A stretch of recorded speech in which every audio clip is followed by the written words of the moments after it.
And welcome to the latest edition of the One Hood Power Hour. I am your co-host, Kahari Mosley, here with my illustrious co-hosts and colleagues, Miracle Jones and Ryan White in the building. Thank you for joining us this evening. We have a great uh, episode tonight. We're going to be talking about a very important issue that you may or may not have heard about, judicial gerrymandering in the state of Pennsylvania. I know that's a lot of word salad, but we have three experts from the state of Pennsylvania. I'm here to talk about that. But before we get into that, another week has elapsed in 2021. And let's go around and do some quick takes before we bring on our illustrious panel. So, Miracle, what is your first hot take for tonight? My first hot take is I don't think the Super Bowl was worth people risking their lives this weekend. But I hope people are safe and quarantining now that they're returning home. There's a lot of stuff going on. In addition, the impeachment trial is supposed to start this weekend. I mean, this week. So I just hope that the next couple of weeks give us factual information and we're able to absorb everything and people just stay safe. So I think that's two of the biggest things going on in the country right now. People trying to get home and this impeachment trial starting. Absolutely. Ryan, always great to be with you. Share with us your hot takes. Most definitely. First of all, I just want to agree with Miracle. That really wasn't even a good game at all. So, even without a pandemic, like I probably wouldn't have watched, more than like 3/4 of that. But along the same lines, I'd say one of my bigger hot takes is probably that I seem to be the only person in Pittsburgh who's not furious that Antonio Brown got a Super Bowl ring now. I know he's got, his own allegations and everything, so I'm not going to say I'm a diehard fan still, but I seem to be the only Pittsburgher who's not, completely up in arms about him getting a ring. But yeah, just some other news around the state. One of our recent guests, Lieutenant Governor John Fetterman, just declared that he'll be running for Senate. So it'll be interesting to see as we get closer to that who all will be running against him and also vying for that seat. We got over 250,000, I believe, of people who are fully vaccinated for COVID in PA now, which again, it's been a slow, difficult process thus far, but it's still nice to see some milestones like that. But yeah, so that's some of the stuff that's been going on around PA recently. Absolutely. Yeah, you had to add me to the club. Like it really didn't, bother me. The AB, got his touchdown, got his Super Bowl ring, I mean, it just seemed like they, put a really good team together. And I think one of the stories, in all of the Tom Brady adulation that's been lost is, how diverse the Tampa Bay Buccaneers, coaching staff was. And really, Todd Bowles, a defensive coordinator, former coach of the New York Jets, shouted out by Phife Dawg, in the last Tribe Called Quest album, he did the thing. I mean, that was, it is probably going to be a blueprint for how people are going to attack the Chiefs in the, in the future. Up to this point, the Chiefs had never been shut down ever under, Patrick Mahomes, but he was hurt too. You could tell, he was definitely not himself physically. Yeah, he just had no time either. Like that, right. He never had a chance. Yeah. Right. Yeah. So shout out to Temple University in the house. You know what I mean? I know Temple University people are super amped about their university, and that's dope. My man Davu Flint, for those of y'all know Davu, well-known Pittsburgh artist, world traveler, always shouting out Temple U. And my man Aaron Simpson, who went to Temple, I went to high school with. He's a big Temple guy too. Yeah. So Miracle, anything else out there that we should know about as we go into this new week? I think Ryan touched on it a little bit about the vaccinations going on. There's been a lot of controversy with there's being a limited supply. Some governors aren't extending the categories for people to get vaccinated. Philly, there was a controversy with the person, who was hired to do the rollout program. So there's a lot of stuff going on. And so we do hope that in the coming weeks, not only is there an extended rollout period for people to get vaccinated if they so choose, that there is a lot more transparency that goes around with the data that is being collected, because there's also issues of people's race and ethnicities not being collected, so then we don't have an accurate portrayal of who's getting the vaccine, who has access to it. We know people are leaving their neighborhoods and going to other neighborhoods to get vaccinated. So there's a lot of stuff going on in regards to that. So hopefully in the midst of this global pandemic, we're able to take a lot of steps. We know teachers are returning to in classroom teaching, and that's caused some disturbances in Chicago and Atlanta. And so we're just trying to see how that plays out, as well as also keeping our eye on the Alabama union vote for Amazon. That's supposed to happen tomorrow. So hopefully some fair, equitable practices and safe practices goes for there. So that's pretty much the hot takes that are going on right now. And Mara, could you just elaborate a little bit more on that issue in Alabama with Amazon? Because obviously, I spent 8 years working on labor issues, and I think one thing about people in our generations, Gen X millennials, don't really remember a lot of the labor fights of the past, and don't necessarily, even when their parents and grandparents were in unions, kind of I always saw a disconnect to how younger Americans kind of see how they connect to the labor movement. So if you could just talk a little bit more about it for our viewers so they can understand that issue. Yes. So in Alabama, and it's primarily being pushed by rural Black women in Alabama, Amazon is one of the companies that was working. They came in, they changed a lot of the rules and regulations so that Amazon is one of the employers that's had the largest percentage in America of employees testing positive for COVID-19. Some of the allegations are that people were not given proper PPE, that they were told that they could not take sick leave, that because they're not all full-time, they don't even, some people don't have the option for sick leave. People were losing pay. There was an issue of Amazon taking tips away from some of their workers. There was also an issue of forcing people to stand for their complete 10-hour shifts, docking them when they went on breaks and lunches. It's gotten so bad that there was allegations that Amazon paid city officials to change the way traffic lights worked, so people could not do union activities at stoplights, since people weren't able to do union activities on the job. There are allegations that people were terminated and fired for trying to unionize. Again, there's not a lot of benefits. People are literally getting injured and sick going to work at these facilities. And so if this vote goes as planned tomorrow, Alabama will be the first union in the whole entire Amazon distribution workforce that's able to unionize and have worker rights and benefits. And then the last thing I'll say, could you talk about what that means, like in the South? As we know, the South isn't, typically associated with heavy union activity. Many of those states are what they call right to work states, where unions have more obstacles to organize in, as opposed to many states in the North and in the West. Yes. So for a right to work state, it basically means you can be fired for any reason. You don't have to have cause. Those are traditionally associated with removing rights for African Americans after slavery. And again, after the civil rights movement, you saw a lot of union busting that became more widespread. And so if this goes into effect, and if they're successful, it will basically change into the trajectory of how labor rights are perceived in the South.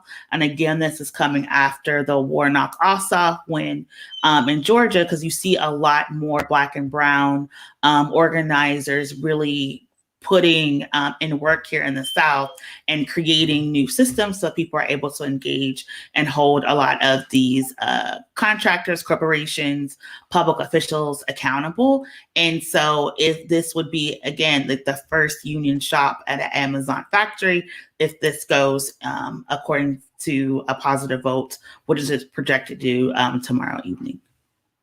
Awesome. Yeah, thank you for that. That's so important. As we, deal with, social rights issues and environmental justice issues and just safety issues that, people are still fighting, for fair wages and proper treatment on the job. So thank you for sharing that, that issue that just so kind of crystallizes, what the labor fight, still means for so many people around the country. So now we're going to go into our incredible panel for tonight. Tonight, we're going to be talking about judicial gerrymandering. There is an effort by Republicans in the Pennsylvania Assembly to change the way that we elect our appellate court judges. Our appellate courts are the Superior Court, the Commonwealth Court, and the state Supreme Court. Currently, those elections and those people are chosen in elections, rather, statewide. What the change would do would create almost like legislative style districts for the judicial candidates, and people would run in districts across the state as opposed to running statewide. And there's a lot of issue to be concerned about that. And we're going to welcome our incredible panel tonight. Our first guest is Kadida Kenner from the PAA Policy and Budget Center. Definitely a first ballot all-stater, born in Western Pennsylvania, raised in Southeastern Pennsylvania, went to Temple University, like PA through and through. We're so excited to have Kadida Kenner on tonight. We also have Khalif Ali from Common Cause.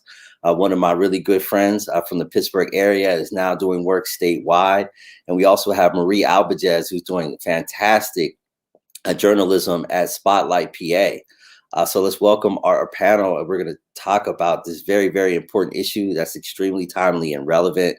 A lot of things are going to be happening around this issue. So welcome to the show.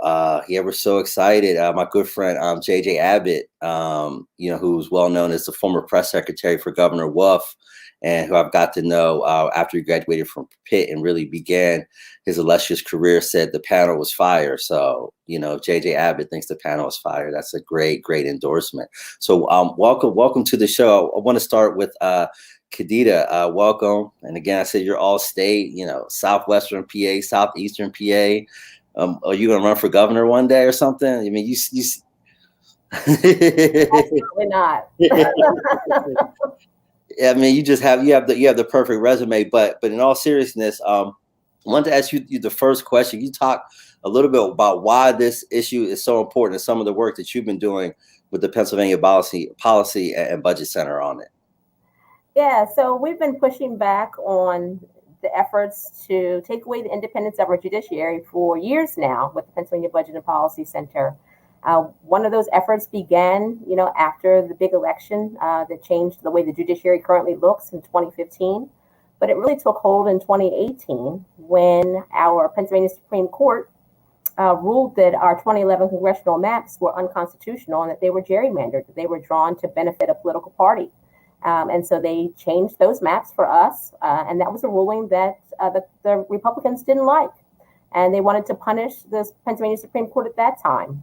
They went as far as to draft articles to impeach our Pennsylvania Supreme Court justices. Representative Chris Dush, he's now State Senator Chris Dush out of Jefferson, Indiana counties, out towards your more direction. He wanted to impeach the Pennsylvania Supreme Court justices for the decisions that came out of those courts. And that's a relic out of Jim Crow, when we talk about trying to impeach justices based upon the correct decisions that they're making. So we take exception to that. We joined in with Common Cause, the League of Women Voters, back in 2018 to stop that attack on the independent judiciary. And we've joined efforts now with Common Cause, Pennsylvanians for Modern Courts, and more than 125 other organizations who are standing up and trying to stop the power grab against the Pennsylvania appellate courts. And we are just going to be the collateral damage in all of this. They're mad at the courts, and they're going to take it out on us and try to disenfranchise us and change the way in which we currently are able to elect our appellate court judges. Yeah, thank you for that. Now we're going to jump to Khalif. Can you talk a little bit about the work that you've been doing with Common Cause? I know you've been involved in some legal action, I believe, and made some statements recently over the last month, publicly around that. Can you talk a little bit about that testimony and specifically what Common Cause is doing around this issue? Sure. So Common Cause is a national organization with staff in probably over 20 states, and one of the main concern for us is about being vigilant around democracy. So, and for us, what that means is sort of safeguarding the process that's associated with people being able to voice their concerns, voice their approval or disapproval, or whatever have you, but being able to participate fairly and justly in the democracy. And so, we often speak out against issues that we believe compromise the integrity of our democracy. And Kadida pretty much said exactly where we are with the Judicial Independence Project of Pennsylvania. We are partnered with a number of statewide organizations who are focused on preventing the bill as HB 38, which is about drawing judicial districts. So we're focused on completely eliminating that bill and preventing it from making it to the ballot. Because the last thing, and I think the most important point, is that we believe that the judicial branch is probably our last saving grace with regard to democracy in this country. And if we allow that to be compromised, we really don't have any hope in terms of this being a true democracy. Thank you for that. And now we're going to go to Marie before we open it up. Questions from Ryan and Miracle. Marie, could you, besides what Kadida and Khalif laid out so far, what are some of the other arguments that you're hearing against judicial gerrymandering, and in the reporting that you're doing? What are some of the arguments that you're hearing for? Sure. I'll start with the latter question first. So the sponsor of the bill is Russ Diamond, a representative from Lebanon County, and he's arguing that judges come with a certain judicial philosophy, and right now on the courts, the majority of the appellate court judges are from either Philadelphia or Pittsburgh, so the two kind of urban centers and the most democratic areas of the state, obviously. And he's arguing that the courts need to have more geographic diversity, because someone from Lebanon County or Center County might have a different judicial philosophy than someone from Philadelphia or Pittsburgh. And so he's pushing for kind of geographic diversity to get that kind of across the board. And the way to do that is to have these judicial districts that are drawn every 10 years by the legislature. And so that 10-year cycle correlates to the decennial census, where we collect population data every 10 years. So similar to our congressional districts and our legislative districts, those judicial districts would be drawn every 10 years. And so some of the critics of the bill say that, number one, those judges would be they would be responsible for or represent their constituents in those districts. They would be beholden to those constituents, when judges really aren't supposed to be beholden to anyone, right? Right. A judge is supposed to interpret the law regardless of whether they're from Philadelphia or Center County, for example. And then the other thing is that they would the critics say that the judges would be beholden to the legislature as well, who has the power to redraw the districts in whichever way they want. So if a judge makes a ruling that the legislature isn't a fan of or is displeased with, they can just draw that judge out of that district when it comes time, in the years that end in one, for the census to come and for those lines to be redrawn. Wow. Miracle, do you have a question for the panel?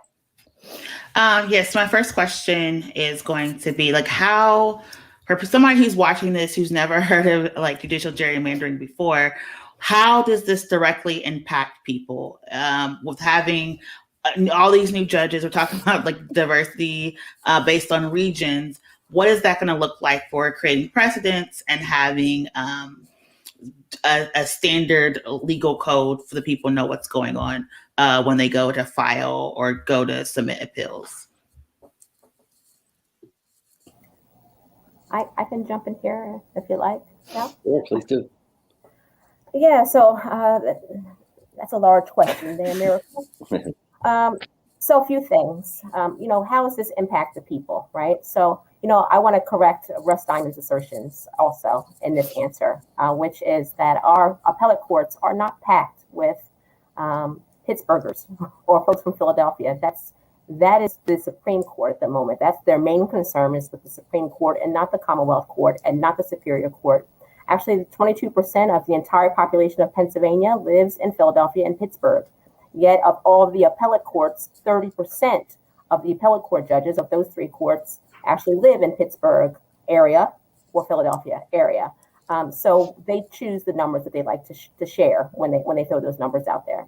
What I want to say is that, as Marie mentioned, there's no Elk County, Montgomery County, Lebanon County way to decipher the Pennsylvania Constitution. And again, these judges are not beholden to constituencies. They're beholden to the Constitution and the law. So where this plays in our communities is we think about the types of cases that are heard by the Commonwealth Court, the types of cases that are heard by the Superior Court. I'll take, for instance, a young woman in Delaware County, right outside of Philadelphia, who had to vote with a provisional ballot in this last election because she didn't get her ballot in time. And so it was the Supreme Court of Pennsylvania who ruled that her provisional ballot should be counted. And so her voice was heard in this past election. These are the types of cases that are being heard by these courts that are upsetting some folks who currently sit in Harrisburg. Other cases you'll hear about, there was a woman in Philadelphia who is a victim herself of crime, lost her brother and her son to crime. She also went through the criminal justice system herself in Philadelphia. And she got to vote, as like many of us did 2 years ago, on Marcy's Law, the crime victims bill that was on the ballot 2 years ago. And that was just overruled by the Commonwealth Court. They ruled that there were just way too many things going on within that ballot question, and they overturned it and took away our votes on that. It'll probably get appealed to the Supreme Court. But it's kind of examples of the cases that are heard. We're talking about appellate courts, right? Most cases stop at the common pleas level. We have a better shot maybe of winning that Powerball than having your case heard at the Pennsylvania Supreme Court.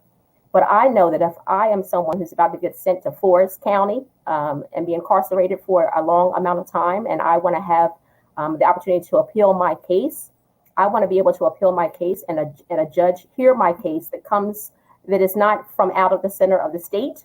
I want, just because they live in the center of the state.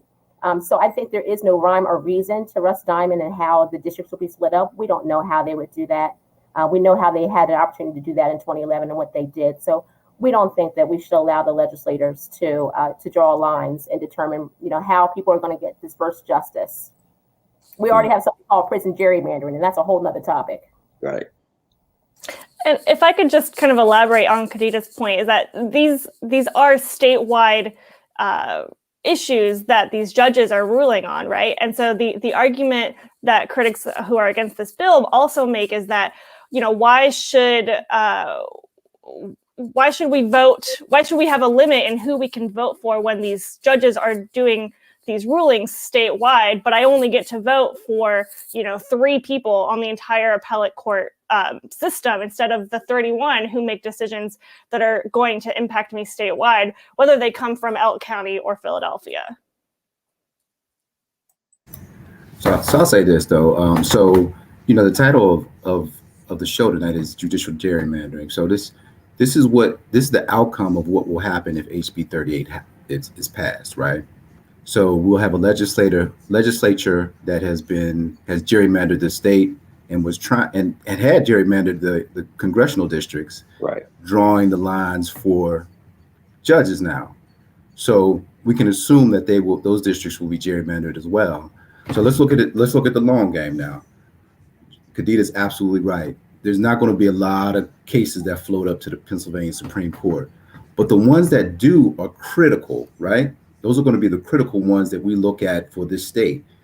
And then if you know, let's say it's gerrymandered and we don't get the decisions we want and we try to take it to the U.S. Supreme Court, we know the composition of the U.S. Supreme Court, right? We know that the judges are all about state sovereignty, and they're going to kick the decision back down to the states. And what do we have then, right? If you have a gerrymandered appellate court and the decisions all go conservative, and we try to kick it up to the U.S. Supreme Court, it's going to get kicked right back down, and we're stuck. So it's critical, because the critical nature of the decision to actually make it up there, you know, we're talking about back to the districts, congressional districts, state districts, you know, a lot of other issues that are critical for us. We're not going to get those, and we're not going to find relief at the U.S. Supreme, at the federal level. So that's the long game that we're talking about. Mm-hmm. Ryan, question for the panel? Yeah, for sure. Thanks, Kahari.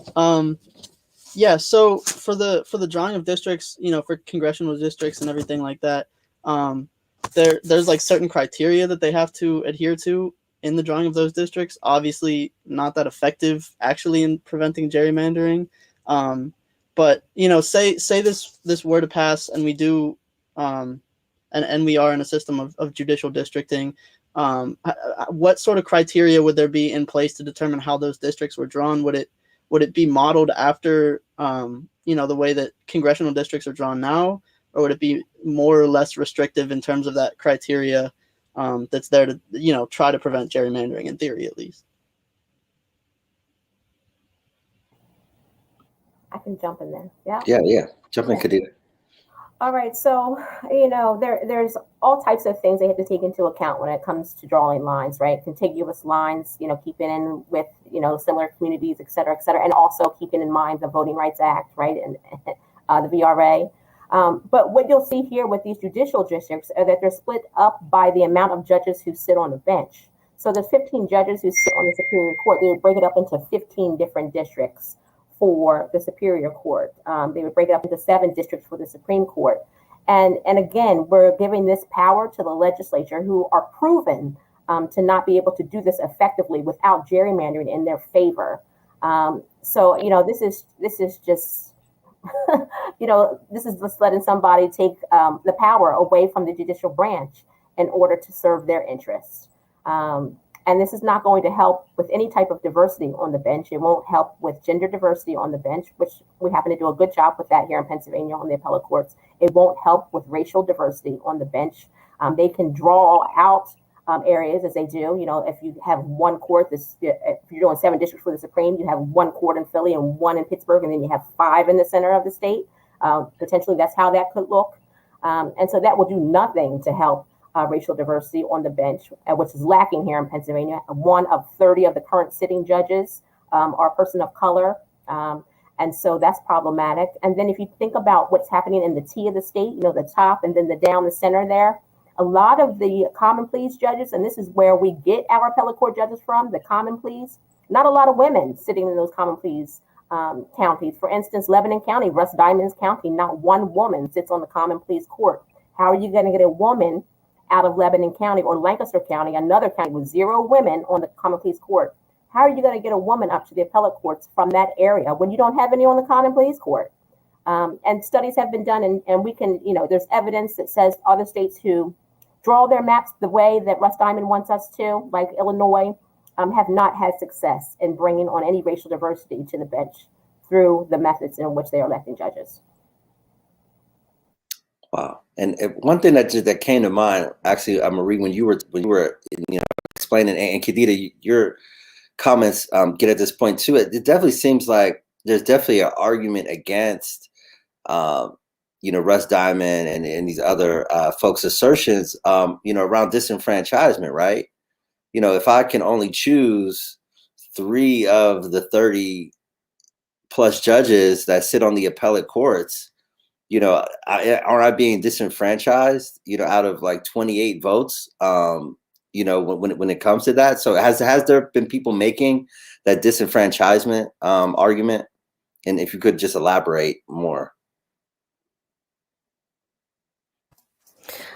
Yeah, there have, and maybe Kadida could speak more to that.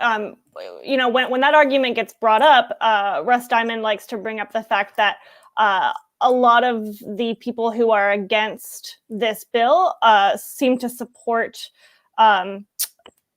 appointing judges instead of electing them. So there's, you know, this has been kind of a big debate among states for years and years and years. And this proposal, judicial districting, goes back at least as far back as 1989 in Pennsylvania, some version of this. But, you know, the other way to get our judges is to appoint them either through an independent commission or a commission of some sort, or through, you know, a gubernatorial appointment, or even the legislature appointing them, or confirming them at the very least. And so those who support this kind of pivot the argument about disenfranchisement to say, well, you know, if you support appointing judges, then you completely disenfranchise the voters because, you know, yeah, that voter could choose to vote for the governor who's going to appoint that judge, but you know, you're not allowing the voters to vote for those judges anymore. You're kind of narrowing it down to just that one representative who's going to then appoint the judge for you. Yeah, I just want to say, you know, Pennsylvania is one of 8 states in the entire country who vote for our judges. Most states do not vote for judges. And currently, while we do not have merit selection here in the state, while we are currently voting for our judges, if I can vote for all 31, I want to vote for all 31. I don't want to vote for the 3 that Representative Russ Diamond out of Lebanon County tells me I'm allowed to vote for. I don't want to vote for just one on the Commonwealth. I don't want to vote for just one on the Supreme or one on Superior. I want to vote for all 31. Because if it's my day in court and I'm sitting before a panel, I'm not going to sit before just the one that I elected or didn't elect. I'm going to sit in front of 3 or more, and I want to have the opportunity to vote for all of them. And let me just say that, and Kadida's right. I mean, I feel the same way. But so there's a slew of arguments from every single and possible angle against this legislation. And, you know, the fact of the matter is there are no entities, no organizations, you know, not the DA's Association, but, you know, no organization that has come out in support of this legislation, which is unusual. But which makes sense because it doesn't make sense at all. There's so many arguments against it, and from so many different angles that is almost ridiculous at this point. And we're still waiting for someone other than Russ Diamond and the rest of the Republicans to come out and actually oppose. Support this bill. There's no one here. There's no one out there that's willing to support this bill. Interesting. America, do you have another question? Yes, and I know we do have some slides to show folks, but I was wondering, is there any type of argument that if we're going to start carving up the judicial section by region, then the next step is to only have certain judges only hear, kind of how the federal districts are, to only hear cases within their regions as well? Or is it just we're going to do the judicial gerrymandering and we'll leave it up to chance? Because there's also a racial element when we talk about where particularly a lot of the Black and brown folks live in the Commonwealth. And so if we're going to increase the chances that people who are making decisions not only don't look like people coming in front of them, but now under this judicial diversity model have nothing in common with the people that they're seeing as well. So I was wondering, has that discussion been going on as well?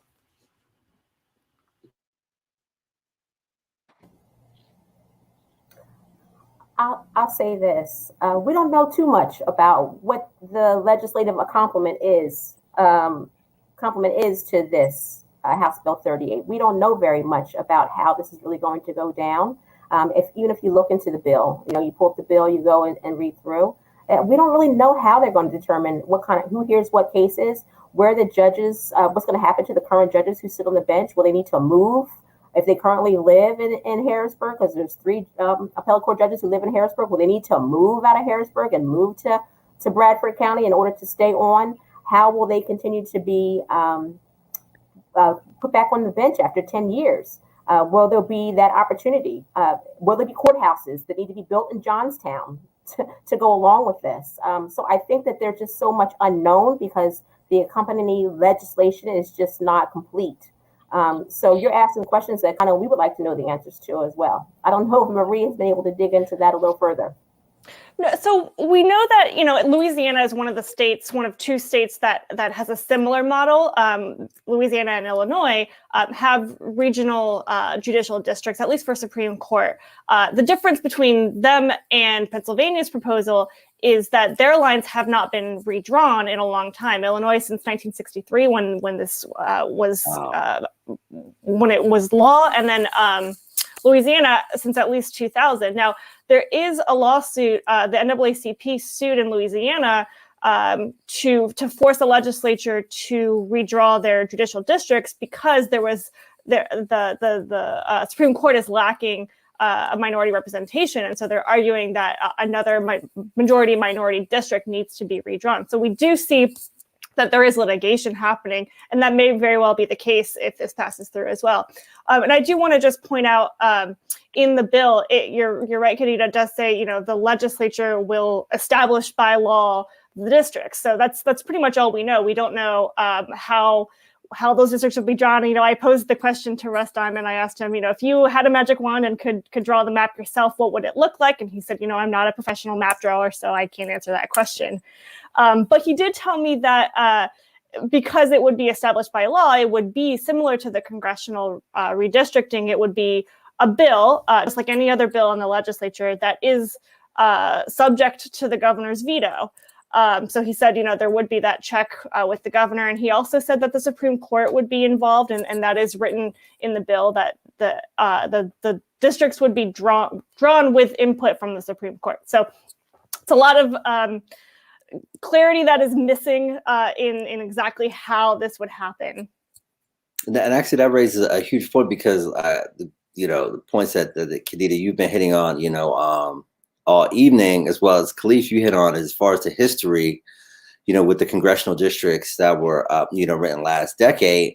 And then one then says, well, we just came through a period of time when the Supreme Court, had to intervene in the drawing of districts. Now, what happens when we get, into this kind of circular metaphysical moment when the Supreme Court then has to rule on districts that involve themselves?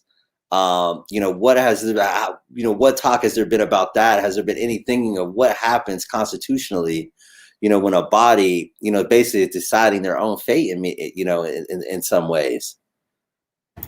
If you read the bill, it's one of the most poorly written bills that you probably will ever come across. It doesn't take into account so many factors, many of which Marie and Kadida mentioned.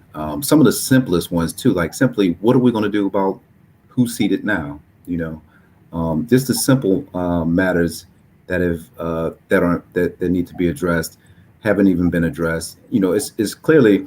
It's one of the most emotional bills that I've ever seen in my life. I'll tell you that much. In terms of, it's a reprisal bill against the Pennsylvania Supreme Court. It's extremely emotional, angry about the outcome of the election, angry about the decisions that were made after and during the election. And it just reads that way if you read the bill. It's just not a good bill at all. Right.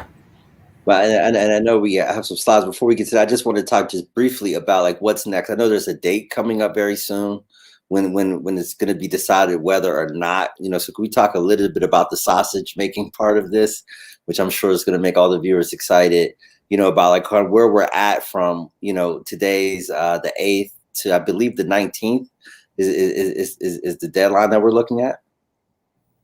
So I love to talk about the sausage. So let's talk about how the sausage is made. I don't know how that came across. All right, here we go.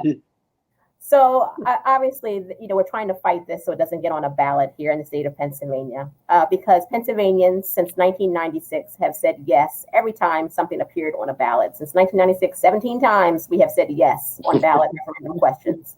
So we don't want it to get to the ballot and have to fight that. So right now where we are is shout out to all of the activists out there and advocates watching this, because their letters to the editor, their op-eds, their phone calls into legislative offices, their emails into legislative offices, their visits to legislative offices if they feel comfortable, is what is allowing us to not claim victory yet on this, but know that it's going to be a hard way to go for them to get this on the May ballot. Nothing in Harrisburg is normal, just like nothing in DC is normal. So yeah, session days are running out on them. The calendar is running out on them. But session days can be added and calendars can change. So I'm not going to feel good. I'm sure Khalif won't feel good about any of this until the drop dead date of the 18th on this one, February 18th. But then we got to go up against that end of July date for them to get it on the November ballot. So we may be winning this particular battle, but we have not won the entire war yet, because they could put this on the November ballot if they can get this through by the end of July. And just to back up a little bit and get a little bit more technical, so the deadline that Kadida is talking about, the 18th of February, per the Constitution, the Department of State has to publish the results of the vote on this bill 3 months ahead of the election in which they want to get the question on the ballot. So that would be the May 18th election, pushes us back to February 18th. You're likely to see a lot of constitutional amendments one way or another, either on the May ballot or the November ballot. So the way that we get a constitutional amendment on the ballot is to pass it in consecutive legislative sessions, and then it goes to a vote. So it's a pretty big deal to change the Constitution. So there's that February 18th date, and the legislators aren't supposed to be back in session until March. Like Kadida said, they could add days or just add days. Now this passed a House committee. It passed with I think it was 13 to 12. You had 2 Republicans voting with all the Democrats to have this fail, and it actually passed narrowly. But it's been sitting since that committee meeting, which is sometime in January.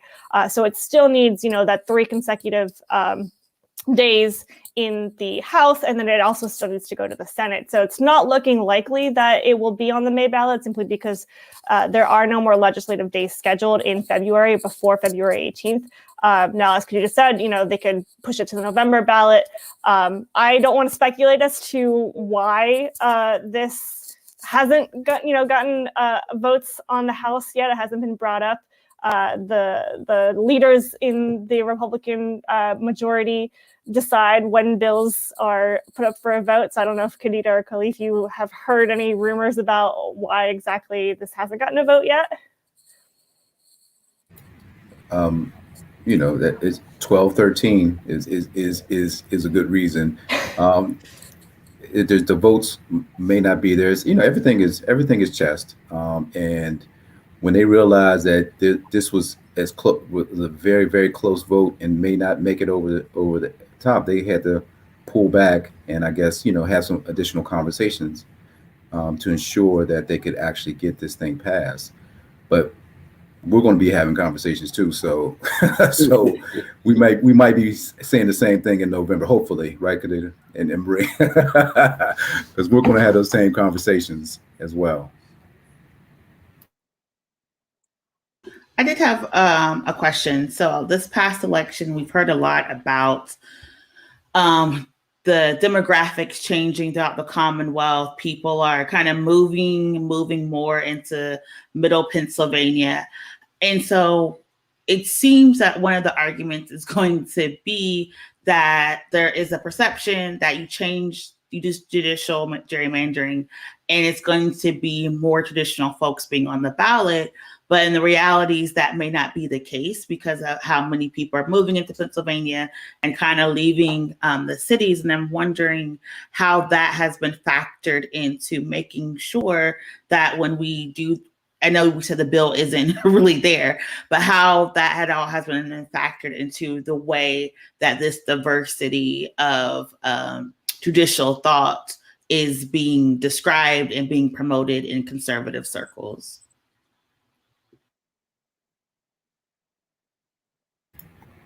That's a good question. That's a good question. So I'll say this. Everybody wants to be, I think everyone appreciates the fact that they're able to vote for or have a weigh in on all the judges of the appellate, That's not a partisan piece. I think that goes both ways, you know. And you know, when you're thinking about a message and you're crafting a message, you know, I think everybody is open to change as long as they don't lose anything as a result of that change, you know. And you know, in our minds, you know, talking to people about the fact that, you know, your voice will not be may not be heard, or it only be heard in this very narrow circumstances of judges within your district. I think that's a compelling argument. That's a compelling conversation to have. And you know, there's still some people out there who actually believe in democracy and what it means. So you know, if we can't get down to the specifics, we can talk about democracy and the integrity of democracy and how it's being challenged daily, and especially in particular with this bill.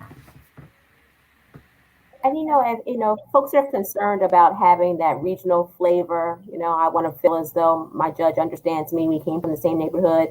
Maybe I had a beer with him at the local bar, 15 years ago. You get that on the lower courts. You get that on your common pleas because you're electing those judges by county, or your municipal courts where you're electing them by really your neighborhood, right? So if you want to have that local flavor and you want to feel as though your judge gets you, you get that at the common pleas level. Again, the appellate courts are the final arbiters of the decisions that are made, and they're going based upon the Pennsylvania Constitution and the law, not any kind of issues that are regional related. If I'm someone who lives in Chester County, I grew up in Chester County, I may have an issue with the pipelines, right? But then do I need to have a judge who lives in Chester County to understand the pipeline situation?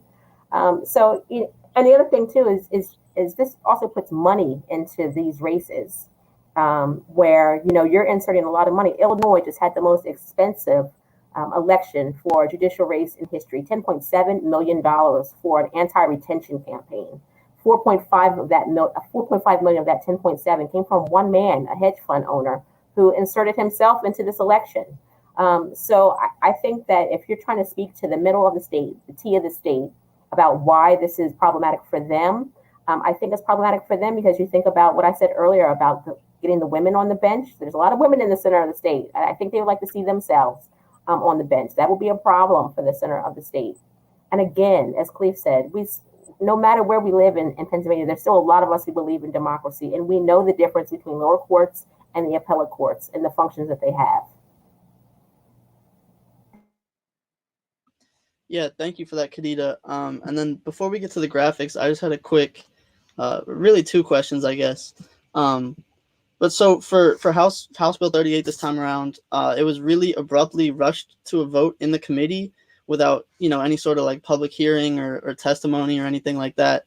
If they do end up having to, wait to try to get this on the ballot in November rather than getting it there by May, do you think, the Republican legislature will allow any sort of public hearing or testimony, or, will they try to block that for the reasons we've discussed, that there's not really any legal group or anyone in that field that supports it? And then two, if there is any sort of hearing or testimony allowed, given that 13-12 vote, and, it seems like maybe there's still some people on the fence since they haven't tried to rush it to a vote now, do you think that, any of that testimony would be able to potentially sway anyone at this point, or do you think minds are more or less made up by now?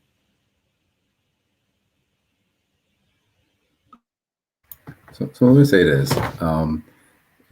Democracy works best when people are active and engaged, right? It works best. We don't get a well-functioning democracy when people withdraw, we don't vote, we don't participate in these conversations, we don't go to public hearings or things like that. Publicly elected officials count on our ignorance in these situations in order to move legislation. We have to be able to be aware of what it means to have these judicial districts, the difference between courts, the importance of the independence of the judicial branch. These are things that we really need to know, and these are the conversations we need to have in our communities, beyond this particular issue, because it doesn't begin or stop with HB 38. These are conversations. The overarching conversation is around democracy, right? And these are conversations we have to have on our own, in our own neighborhoods, in order for us to be much more effective and to have a stronger democracy. You know, we can't depend on the Russ Diamonds of the world to have these public hearings in which, you know, you might find out about it, you know, at the last minute. If you're watching the site, if you're on the legislative site, you know, we have to get to a point where we're comfortable having overarching conversations around democracy in our own neighborhoods, like we used to. Kahari, the whole barbershop phenomenon. You know what I'm saying? Right. We got to get back to those moments where we can have these conversations. So, in answer to your question, right? I mean, he might, but if we're not engaged, if we're not participating, if I don't understand how this connects to my day to day, then I'm not going to the hearing anyway. I'm not going to pay attention to it anyway. So part of my responsibility is helping people understand how it connects. And their responsibility is, once they see it connects, to get there, get to the public hearing, have the conversations that need to be had, you know? So that's where I am with it. And I actually asked Russ Diamond about this a few weeks ago. You know, will the public have a chance to weigh in on this? And he said that they are fielding and receiving public feedback, and that, you know, ultimately the Constitution can be amended by a vote of the people at the ballot box. So in other words, you know, you will have your voice heard at the ballot box, but that is the only time, it sounds like. I mean, I don't think he's ruled out, you know, a public hearing, but we are fielding and receiving public feedback is the extent of, will the public be able to weigh in? And I'll say, thankfully, I think that maybe what has pushed this thing out of possibility for May's ballot is that the public has been reaching out. And the fact that Russ Diamond is the only one who's speaking in favor of this, and he doesn't know justice on his own. You know, there's more than 125 organizations, just part of, you know, the JIPA table, the Judicial Independence Project of Pennsylvania, and we represent Pennsylvania.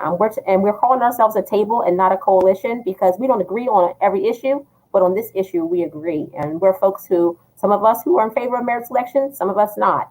Some of us in favor of some environmental changes, some of us not. Some of us in favor of a woman's right to choose, maybe some of us not. But yet we all agree that House Bill 38 is problematic, and we've all joined together at this table to fight back. And that's what Russ Diamond doesn't have. He doesn't have that public opinion that we have. We're out here, hundreds of letters to the editor have been written about this issue. A groundswell of opinion is 3 or 4 people reaching out to a legislator and talking about something. And we're having hundreds of calls into offices being made. And so they're hearing the opposition, and I'm not sure that they're hearing those who are in support. And if there is someone in support, they should come public, because they're not saying anything out loud. Mm. And so we had a couple of questions in the chat about how like who elects judges, how many judges are elected.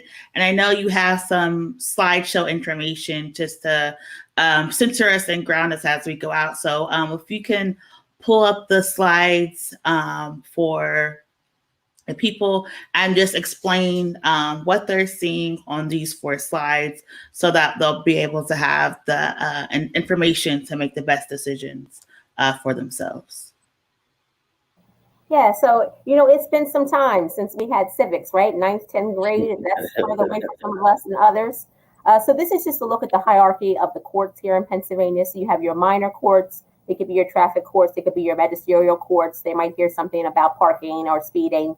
And they can still dispense justice and give up to like a 5-year sentence. So they're not all that minor. And then you have the courts of common pleas, and that's your trial courts. And that's where most cases are going to be heard and stopped. They're not going to get to the next level, which is your intermediate appellate courts, your Commonwealth Court, which is uniquely Pennsylvanian, and the Superior Court. And then the final arbiter here in the state of Pennsylvania is our Pennsylvania Supreme Court. And then what you'll see on the next slide here is kind of who sits currently on the Superior Court. So there's supposed to be 15 judges on the court. There's currently 1 vacancy. That's why I mentioned the 30 number instead of 31 earlier. But these judges, as we know, we elect them in statewide elections currently. They serve 10-year terms. It's a partisan election. But then we have the opportunity to retain them or not, and then they can serve another 10 years. There's currently 7 Democrats and 7 Republicans, evenly split on the Superior Court right now.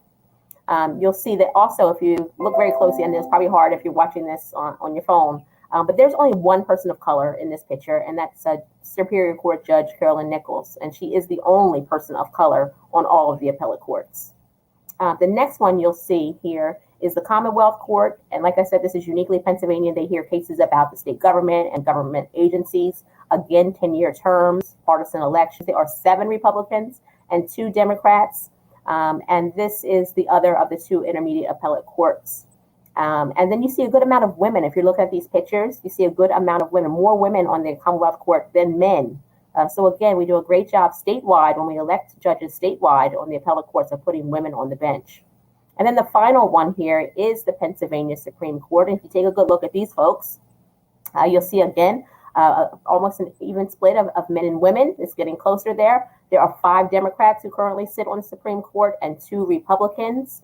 It's a partisan election again. We vote for these justices in 10-year terms, and then a nonpartisan retention vote after they've served 10 years. And then you get to go to the ballot box, in November, and you can say yes or no to retain them. And Pennsylvania, fun fact, the oldest appellate court in the United States, 1722. It's the final stop, and most cases are going to stop there. And that gentleman in the center, he'll be retiring very soon. The next Chief Justice will make Pennsylvania history. She'll be Chief Justice Deborah Todd, and she's to his right there in that picture, and she'll be the first woman here in Pennsylvania history to have the Chief Justice title, and that's all due to seniority on the bench. So, you can take that down if you'd like. I just wanted you all to see currently who's sitting on our benches here in the state, so you get an idea of who these folks are, and just know that they come from all over the state, if they were even born in the state, or if they were even born in the United States. And I think that we kind of take our values with us. So, I was born outside of Pittsburgh in Monroeville. I grew up outside of Philly in Westchester. I currently live in Harrisburg, and I take all of that flavor with me wherever I go. And it's just a reminder to the folks out there that our appellate court justices are the final arbiters. They are not beholden to us, only beholden to our Constitution and the law. We get that local flavor at our lower court level. And one question, because everyone knows that, out of the 3 hosts, I've worked on a ton of campaigns, here in Pennsylvania, and one I was very much involved in was the 2015 campaign, which actually I believe Justices Donahue, Wecht, and Doherty got elected, as well as I believe Justice Wojcik at the Commonwealth Court level, if I'm not mistaken. And I think it was 5 seats up that year, and I think it was a clean sweep for the Democrats. Has there been any talk about specifically that race? Because that race specifically really transformed the court. And I feel like this year could be a very similar year as well, because in the midst of this conversation that we're having, each of those courts has a seat open, beyond the retention votes, has an open seat, on the court. So, behind the scenes, how much did the 2015 election, bear into, Russ Diamond's motivations, whether he says it or not? What are you hearing about how the 2015 election has impacted the way folks are looking at this moving forward? As I said, I'm looking at like memes right now, like everybody's. It's like we just created a meme just now.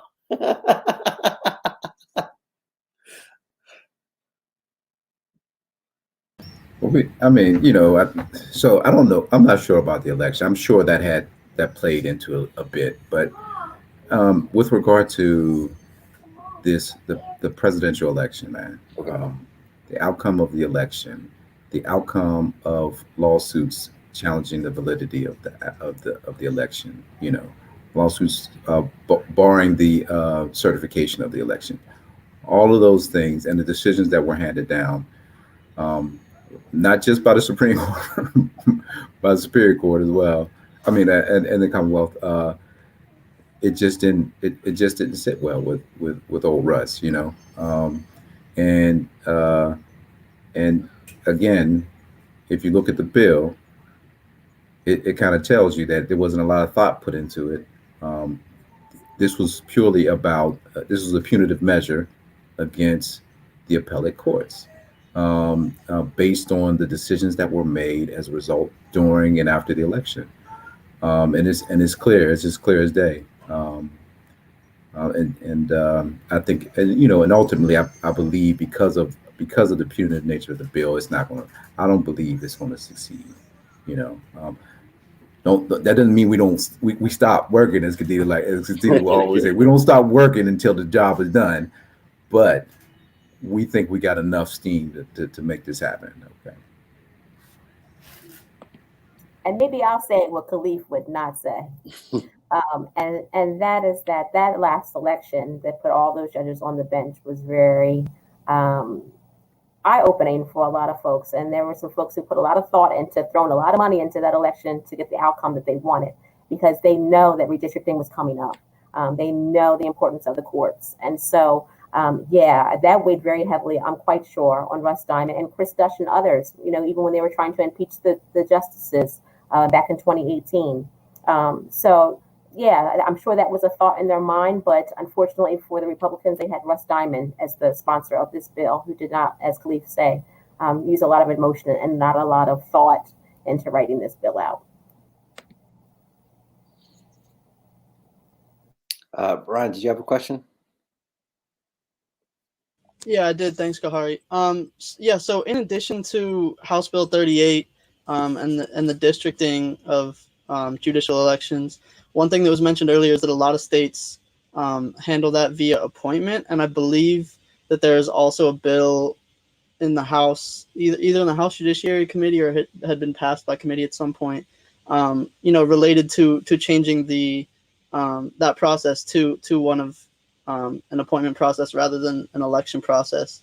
Just any information on where that bill is right now, any potential likelihood of that ever getting on a ballot or coming to a vote or anything along those lines.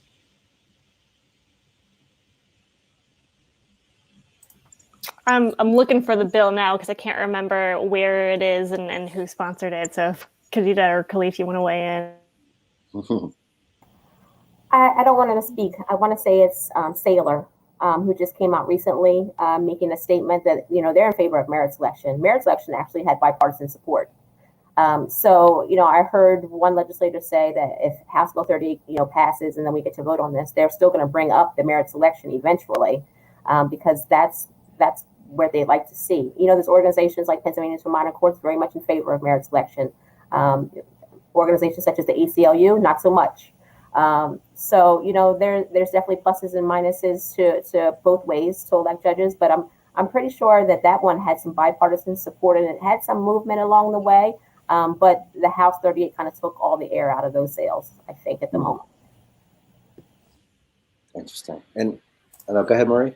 So, Paul Schemmel is a Republican out of Franklin County. He's got the bill. So, it does seem like, a Republican is carrying this bill. It doesn't seem like it's gone anywhere. It's still in the House Judiciary Committee at this point.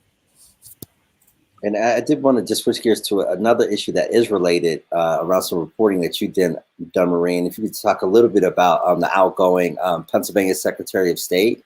You recently wrote a piece about that, because that's actually directly tied to constitutional amendments and certain administrative functions that they have that impacted a particular amendment that was going to go on the ballot, and they stepped down. And you wrote a little bit about how that could impact, future kind of election work and engaging voters in the state of Pennsylvania, and what that means for voters across Pennsylvania, with Kathy Bookvar leaving her post as State Secretary of State.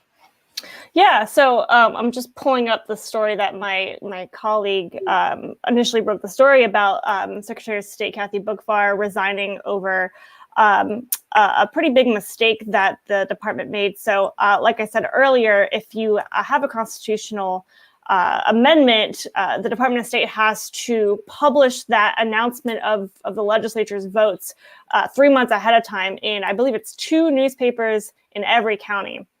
And for one constitutional amendment that was supposed to be on the ballot this May, it had to do with giving victims of child sexual abuse kind of this 2-year window to, I guess, sue, and Kadida or Khalif, correct me if I'm wrong, but to be able to sue kind of their accusers, giving them that 2-year window that they otherwise wouldn't have had. So that amendment was supposed to be on the ballot this May after passing in 2 consecutive legislative sessions.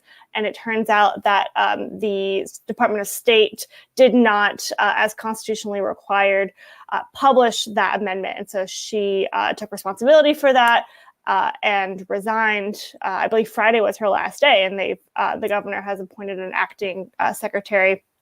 And so, this was unrelated to any of the election drama that happened in 2020, right? The secretary was and still is accused of Republicans of kind of manipulating the system, of overstepping her authority in issuing guidance to counties in how they should deal with mail ballots, which of course was new this year, giving everyone the right to vote by mail, regardless of whether you had an excuse or not. You didn't need a reason. So that was new, and there was some instances in which the counties needed clarity on, what to do. They had a lot of questions, and so the Secretary of State issued guidance. And so, her resignation over this constitutional amendment requirement was unrelated to the election, and yet, we can already see that Republicans are kind of using that as fuel for, they say we've known that she was incompetent from the start, and this, just further proves that, the department needs some looking into. And the House Republicans have been doing a series of election hearings. We have one again on Thursday, just examining, the election and examining the Department of State's role in the election. So it was a big week last week. Wow, that's a lot. And we have been dropping some of your incredible journalism in the comment section. So we're going to be sharing that with our viewers as well. And going back even to some of the stuff that you did right after the election, covering the Dominion voting machines and all the excellent work that you did around all the drama that we are all, much too familiar with since the November election. But now I'm going to pass the baton to my trusty colleague, Miracle Jones.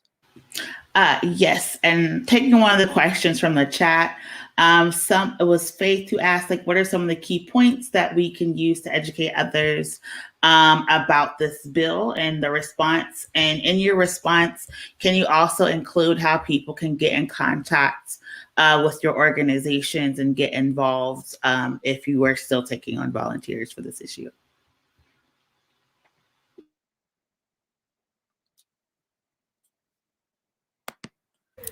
Go ahead, Kadida. All right, the top lines, right? So if you have someone stuck in an elevator with you and you got 20 seconds to break down judicial gerrymandering, one, it's disenfranchising us at the moment. We currently can vote for 31 judges. We want to vote for 31, not 3, that are drawn by the legislature. It's a power grab by the legislative branch to usurp their authority over the judicial branch. We have 3 independent co-equal branches of government. The other thing is there is no Pennsylvania, and there's no Pittsburgh, no Philadelphia way to determine the Pennsylvania Constitution. We've been voting for these judges statewide. We should continue to do so. It's not going to do anything to bring any kind of racial or gender diversity to the bench.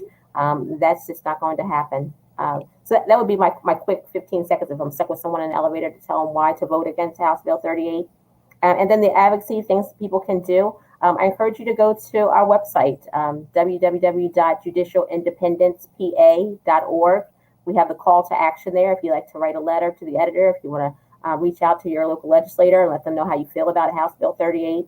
There's a script there. If you feel uncomfortable in what you may say when you call, there's a script included within that call to action to kind of give you some pointers on what you can say. It'll help you with your 15-second pitch.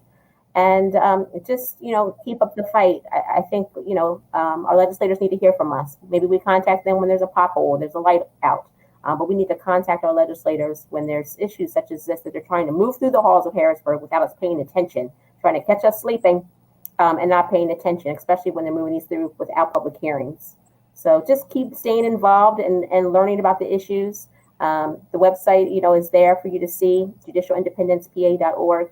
And learn more about the different organizations that are involved in this. And you see yourself in this fight because they're, represented by like 1 million people. These 125 organizations represent 1 million Pennsylvanians here fighting back against House Bill 38.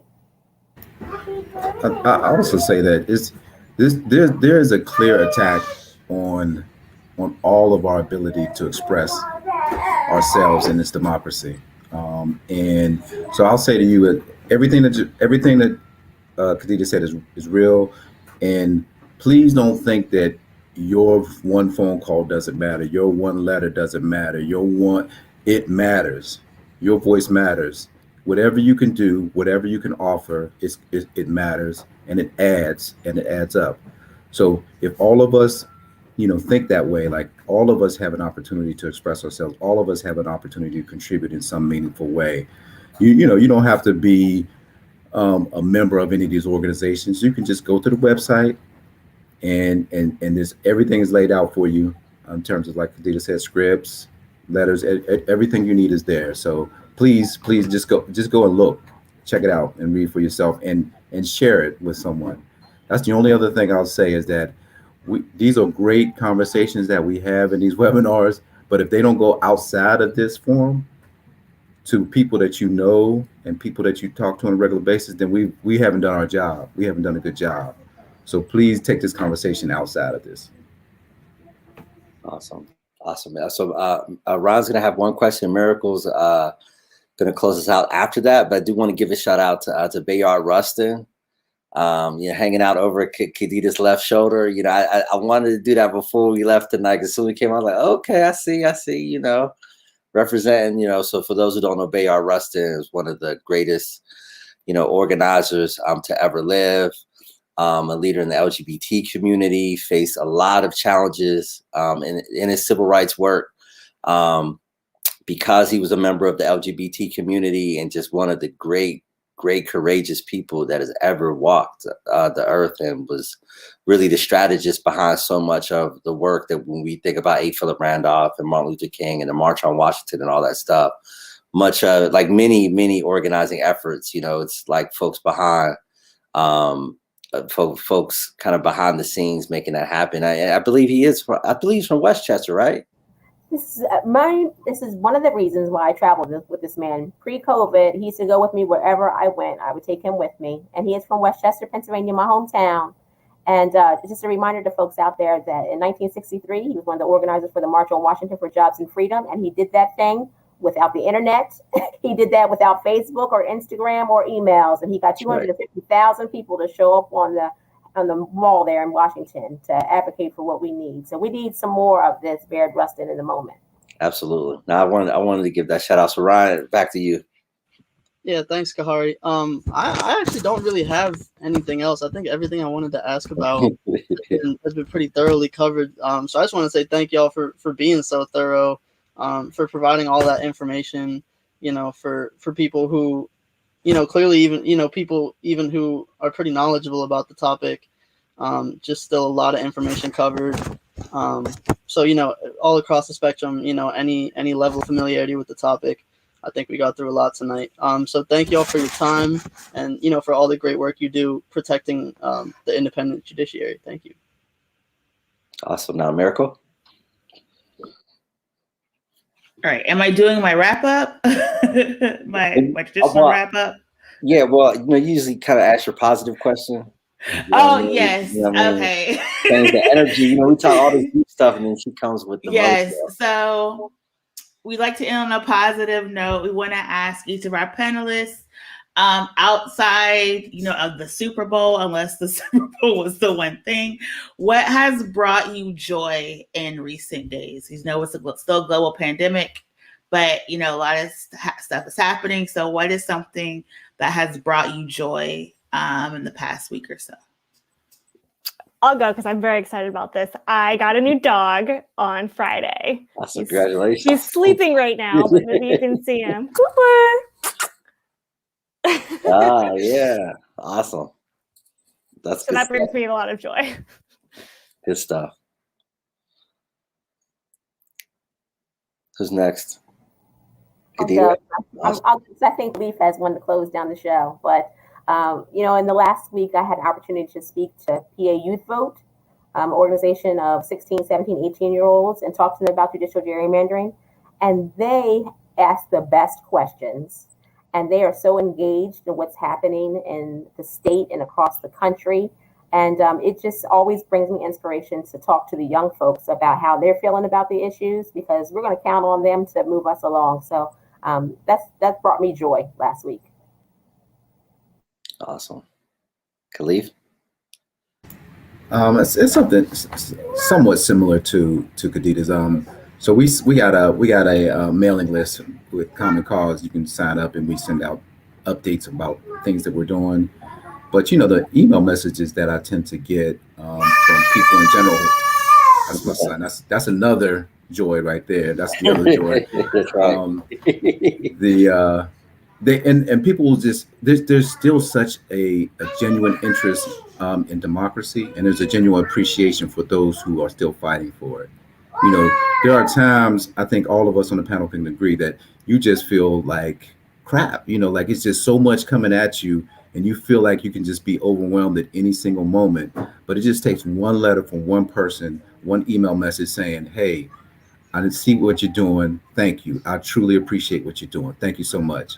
And those emails just make my day. I don't get a lot of them, but I get enough to keep me doing the work that I do. So that's my what is it? Hot take? What is it? What is it? It brings you joy. That's my joy. Okay, y'all did the hot take at the beginning. Okay, yeah, that's my joy, definitely. Yeah, awesome. Yeah, that's why we do that. See, like, Miracle has this, this magical superpower, you know what I'm saying? And we kind of like get all deep and real intellectual and philosophical, and then we end it, you know what I'm saying? On a positive note. So thank you so much for joining us. This has been such an enlightening and educational conversation. Kadida Kenner from the PA Budget and Policy Center, thank you so much. Marie Albiges from PA Spotlight, and Khalif Ali from Common Cause joining us tonight. Thank you so much for joining us. We're looking forward to continuing this conversation later this year, and please come back soon. Thank you so much.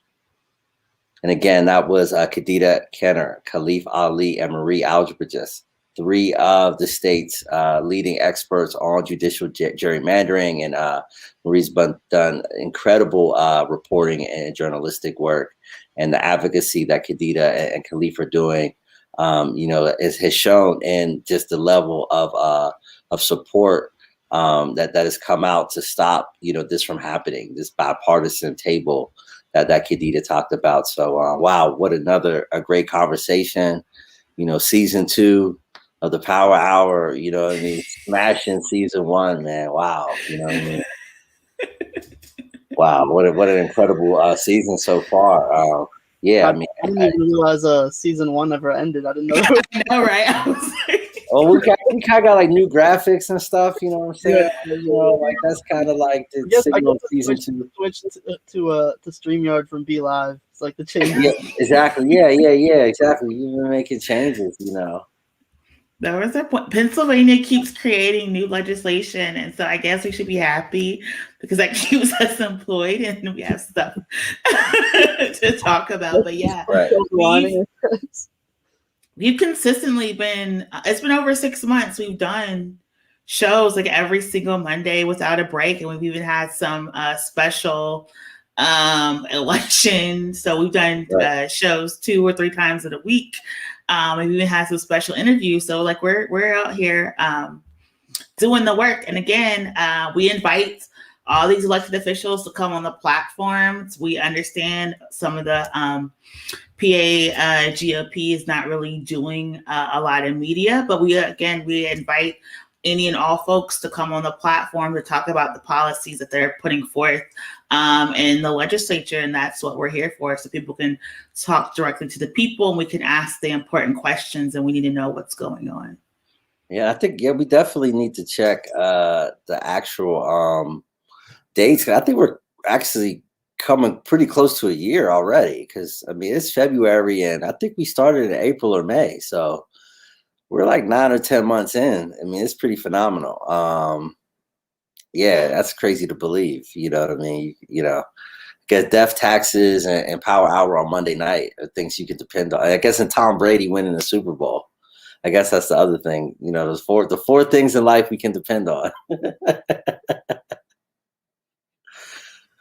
See, like it doesn't bother me. I'm a baseball guy, so I'm actually kind of happy. You know what Yeah, I I was mean? gonna say, nah, you heard me with that last one, Shahari. That we didn't have to bring that up. Come on. I'm a baseball guy, you know, which I guess I shouldn't be happy. Yeah, if you're a baseball guy, look at the Pirates. Like, right? Yeah, I guess I shouldn't be happy. You got nothing to be happy about there. But there's an old saying. You know, I don't know if you ever heard this old saying. You know, a bad day at the ballpark beats a good day at the office. So I'll give you that much. Yeah. So yeah. Well, to everyone, thank you so much for joining us for the latest edition of the One Hood Power Hour. Again, thank you, Kadida Kenner. Again, give us a shout out in the chat from the PA about PA Budget and Policy Center. Marie Albiges from Spotlight PA, as well as Khalif Ali for Common Cause. And thank you so much for the great, for the great insight and just the expertise that was brought to the table. And before we leave, shout out to producer John, who's always keeping us on point. And Miracle is going to run down this week's the weekly programming on the One Hood Media Network. Yes, so we have a lot of stuff going on. So we want to thank you all for tuning in and watching the shows with us.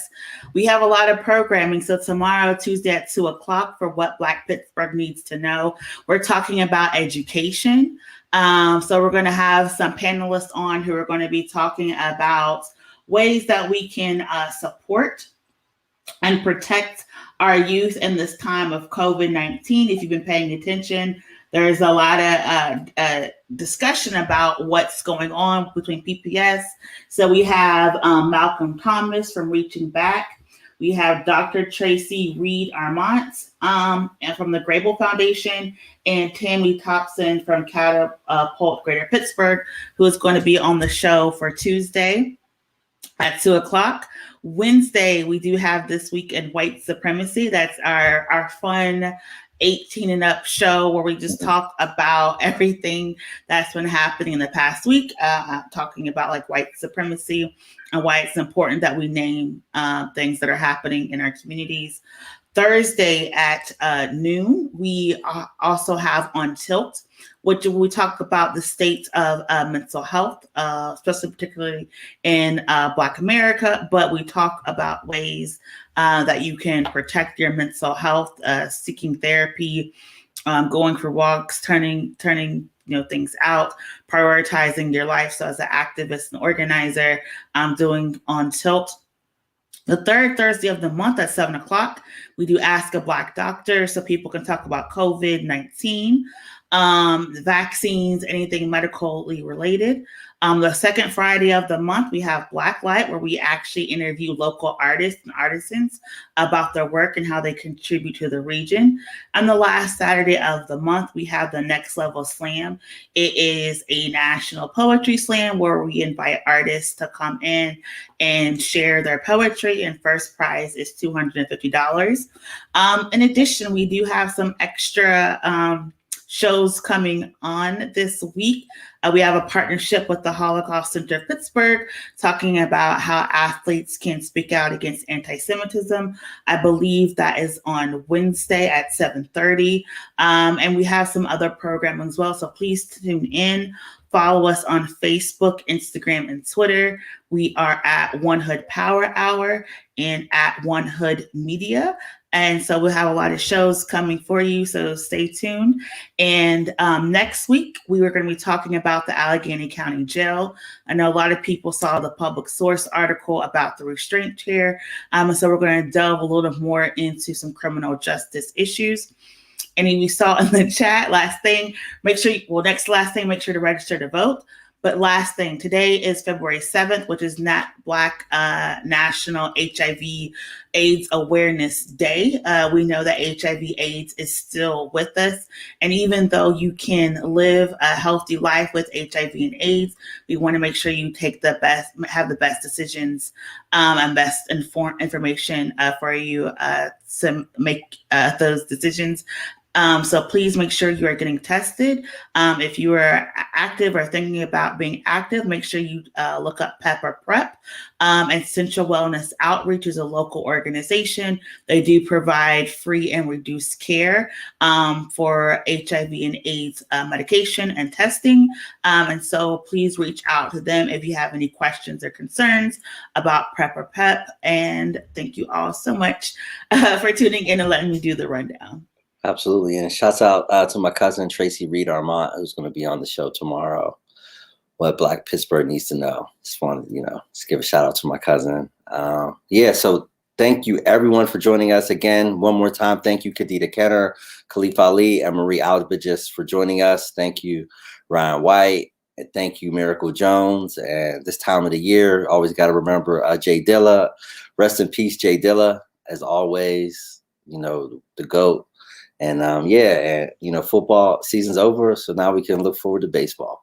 So see you next week on the One Hood Power Hour. For Ryan White and Miracle Jones, this is Kahari Mosley. Have a good night. Stay engaged, stay informed, stay safe. Good night. Good night. I haven't seen Judas in the Black.